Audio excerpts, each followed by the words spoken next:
दिनों से लगातार जो देश के अंदर अनसर्टेनिटी बनी है, पॉलिटिकल अनसर्टेनिटी, और सेम जो है देखने को ज़्यादातर जो इफ़ेक्टेड स्टेट्स है वो जम्मू कश्मीर है, और जहाँ पर पिछले 3 सालों से इलेक्शंस नहीं करवाए जा रहे हैं। और आप देख रहे हो कि एक ऐसा देश में माहौल पैदा किया जा रहा है जिसमें हिंदू मुसलमान को लड़ाने की कोशिश की जा रही है और देश को डिवाइड करने की कोशिश की जा रही है।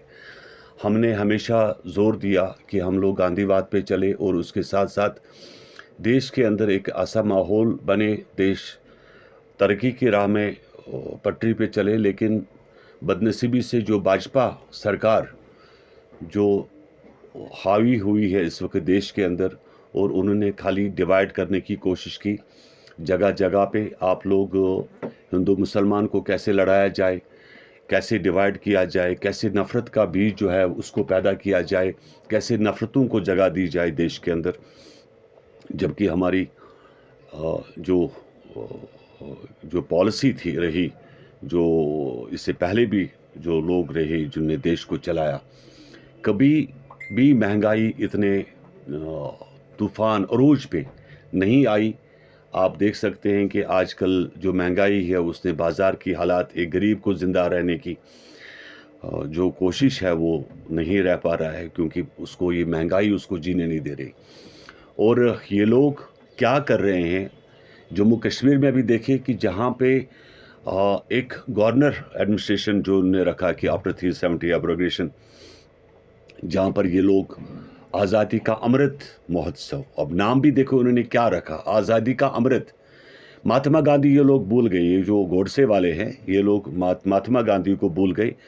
और गांधी जैसे इंसान को मारने वाले लोग जो है आज भी इस ज़मीन पे ज़िंदा है।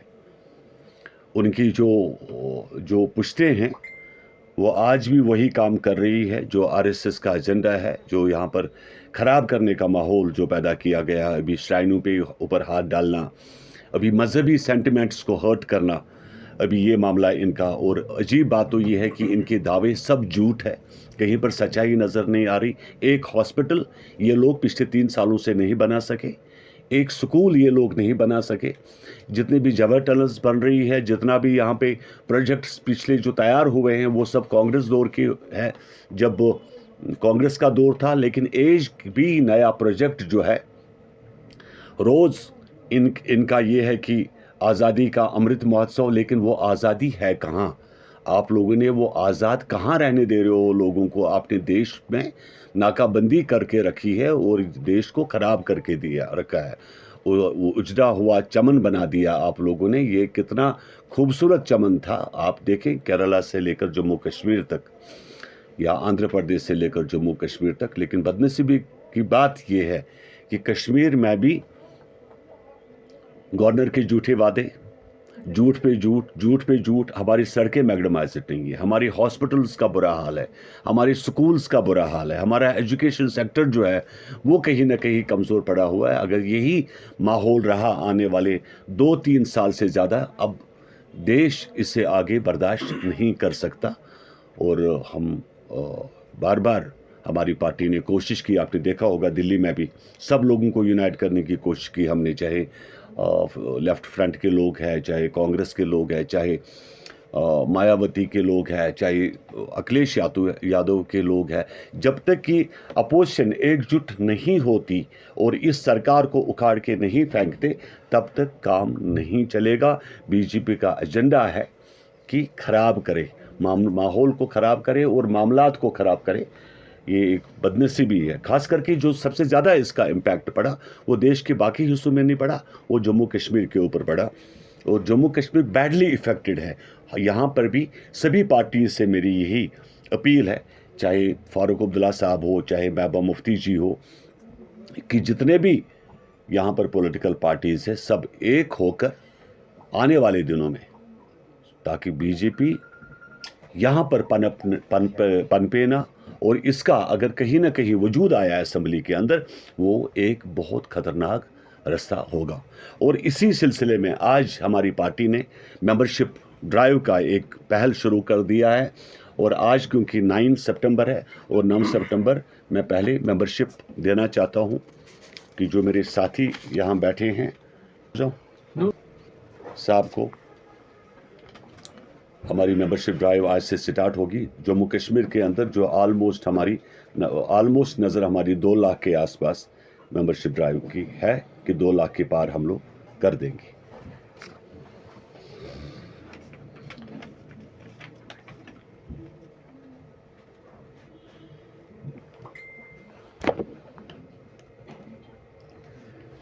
होगा तो प्लीज, क्योंकि उन्हीं का ये काम है कि आपको पहले राष्ट्रवाद, कि आपको पहले सर्टिफिकेट देनी होगी कि आप देशभक्त हो कि नहीं, क्योंकि उनको क्या नाम था उसका, जो उनका वो फाउंडर रहा है, उनको उसने सर्टिफिकेट दी है। मुरली प्रसाद जो था उनका, उसने सर्टिफिकेट दी है। महात्मा गांधी को मारने वाले लोग क्या हमसे आज देशभक्त की सर्टिफिकेट मांगेंगे?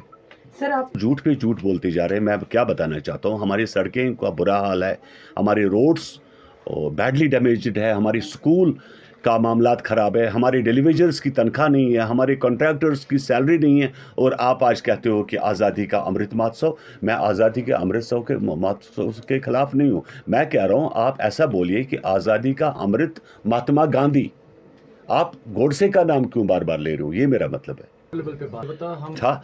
बल्कि हमारी पार्टी से, क्योंकि मेरी तबीयत उस वक्त ख़राब थी उस दिन, लेकिन हमारी पार्टी की तरफ से ये अपने विवेक बाली जी गए थे और हमारी रिप्रेजेंटेशन वहाँ बिल्कुल थी। फारूक साहब को भी पता है, महबूबा जी को भी पता है। सर क्या काफी ड्राइव साहब को हमारी दुआएं हैं। अगर वो बीजेपी के खिलाफ लड़ रहे हैं तो हमारी दुआएं उनके साथ है। अगर बीजेपी की बी टीम है तो उनका भी हाल बुरा होने वाला है आगे। मतलब क्या है, इनको डर है, इनको दहशत है। इनकी डर की वजह से ये इलेक्शन नहीं करवा रहे हैं। पिछले 3 सालों से जम्मू कश्मीर को लटका के रखा है। कहाँ पर ऐसा देखा है आपने? क्या ऐसा किसी स्टेट में होता है देश की? ये पहली स्टेट ऐसी है जहाँ पर इलेक्शंस नहीं हो रहे। ये जानते हैं कि यहाँ से हमें कुछ मिलने वाला, ये जो गोडसे की औलाद है, इनको कुछ मिलने वाला यहाँ से है नहीं, और इसीलिए ये लोग, इनकी कोशिश है कि हम बाहर से वोटर्स लाए और यहाँ पर उनसे वोट डलवाए जाए। लेकिन तब भी मेरा चैलेंज है कि बीजेपी को कुछ नहीं मिलेगा। कश्मीर क्योंकि एक एक्सपेरिमेंटल प्लेस इनकी बनी हुई है, यहाँ पर ये लोग एक्सपेरिमेंट करेंगे और उसी फार्मूला को कल को बिहार और आंध्र प्रदेश में भी इस्तेमाल कर सकते हैं। लिहाजा हमारी कोशिश है, हम इनके कभी भी मकसद कामयाब नहीं होने देंगे।